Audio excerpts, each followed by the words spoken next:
Sri Sai Ram. My humble pranams to the lotus feet of Bhagwan Sri Satya Sai Baba.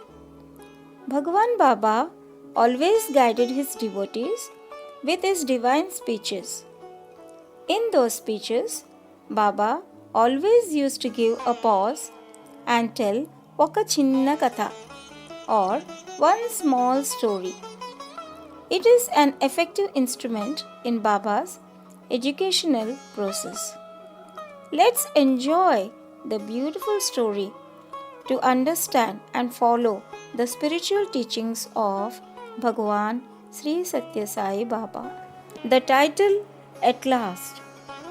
Once upon a time, sage Vishwamitra was upset that despite years of tapasya, his great rival sage Vasishtha addressed him only as Rajarshi and not by the coveted appellation Brahmarishi. So, one moonlit night, he crouched stealthily behind the seat of Vasishtha when he was teaching a group of disciples determined to kill him with a sharp sword he had taken with him. Unseen amidst the bushes, he sat for a moment to listen to what Vasishtha was telling them.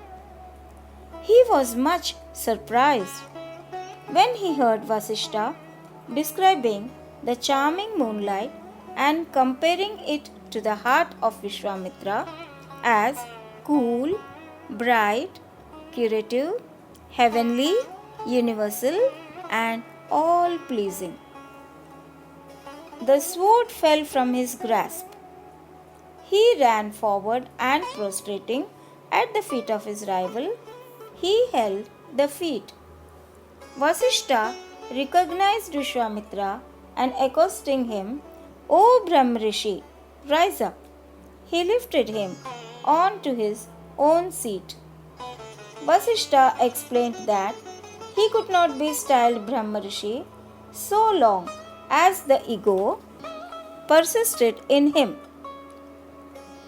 When the swelling of the head, that is ego, disappeared as he fell at his feet of his rival, he became entitled for the honor he no longer coveted and so deserved.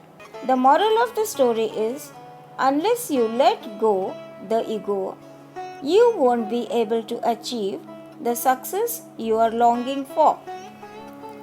I hope you all enjoyed the story and will definitely follow the spiritual teachings of Bhagwan Sri Satya Sai Baba in your life.